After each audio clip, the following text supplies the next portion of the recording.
this week's episode of Assassination Classroom, Koro Sensei has a sweet tooth for delicious pudding and women's undergarments. It comes as no surprise that despite the fact that Koro Sensei is an incredibly powerful being, he has some just ridiculous and silly weaknesses, and we get to see a lot of them in this episode. We've always known that he's had a sweet tooth, but there's this other subplot of this episode which is just so ridiculous that only Assassination Classroom could really pull it off. What's really awesome about this episode, however, is that at the very end, we finally get to see the return of Shiro and Itona Horibe. Originally, I was ready to just not really like this episode that much, because there was very little progression, but I really loved the cliffhanger ending this week, and it is a little crazy that Shiro and Itona are trying to frame Koro Sensei and portray him in a bad light in front of his students by making it seem like he's going around the city and stealing the bras and underpants of all of these incredibly beautiful women.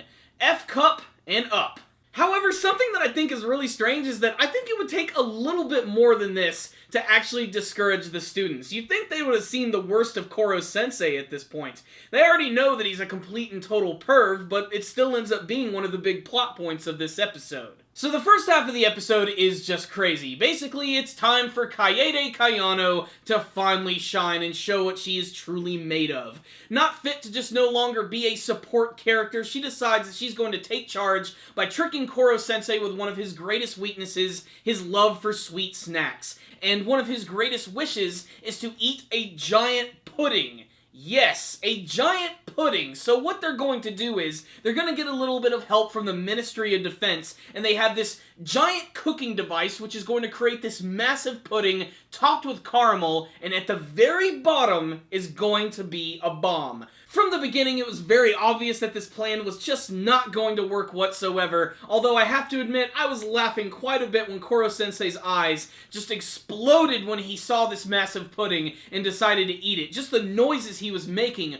were absolutely hilarious. If anything, this is one of the most comedic episodes I've seen from the entire series. Again, the most important thing about the first half of the episode is that it actually expands on the character of Kayano, who, for the most part in the first season, really didn't do all that much. She seems like she's gonna be one of the main female leads, however, as she's always hanging out with Nagisa and Karma, and they're, by default, really the main characters of Class 3E. Of course, the biggest lesson from the first half of the episode is that not all of your strength comes from here, it comes from here. The second half of the episode is where things just get really goofy. Apparently, there is this dude who's going around Tokyo and busting into women's houses and stealing all of their underpants and their bras. Basically, it's a panty raid, Assassination Classroom style. The culprit is apparently this one yellow-looking guy, which everybody of course assumes is Koro Sensei. There's enough evidence to believe that he is actually doing this, including the scene at the second half of the episode where it literally does look like he's assaulting a young woman and taking her bra. What's really funny though is that he's actually being framed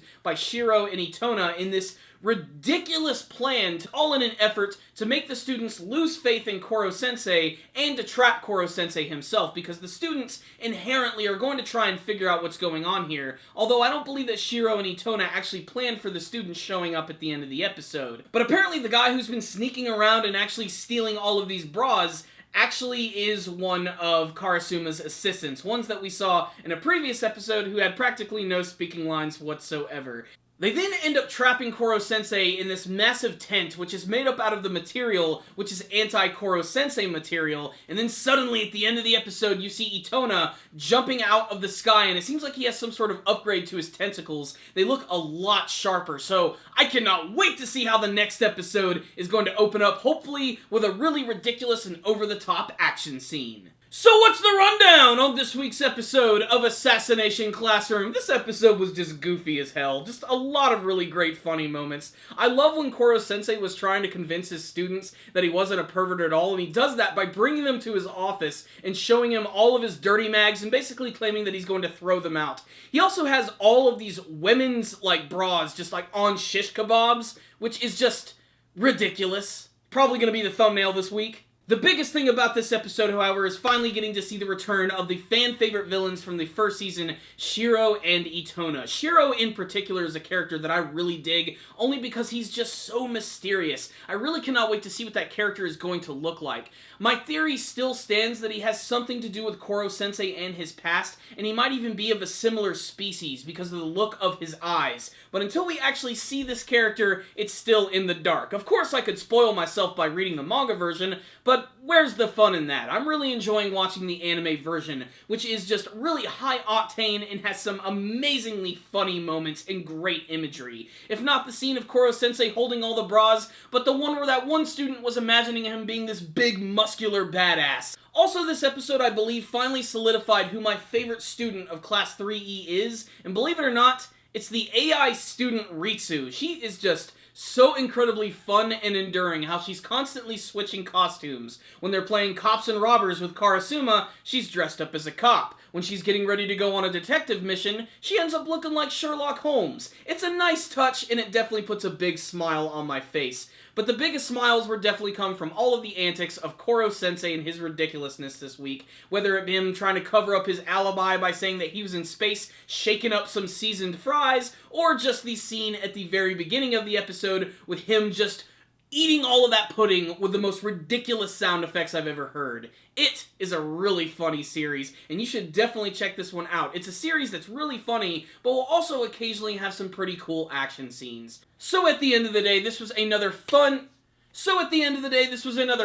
ridiculous, over-the-top, and inventive episode of Assassination Classroom, which is taking the whole school genre of anime and turning it into something completely ridiculous, and you should definitely check it out if you're a fan of those genres. While I really did enjoy this episode, I don't think it was a perfect episode. I think there were a few moments they could have cut short, maybe get right to the whole Shiro-Itona battle scene, which hopefully does turn into an actual action scene. That being said, I got a lot of enjoyment out of this episode, and I think a lot of Ass Class fans will enjoy it as well. So I'm going to give this week's episode a 4 out of 5. Check it out, Ass Class fans! You're definitely going to see something you like. But if you did watch this week's episode of Assassination Classroom, please tell me what you thought about it in the comments section below. Did you have a favorite scene from this episode? A favorite student who showed up? How is Koro Sensei going to escape from the trap concocted by Shiro and Itona Horibe? And what do you want to see from the rest of the second season of Assassination Classroom? Thank you guys for watching this review. Make sure to like it, share it with your friends, and subscribe to the channel.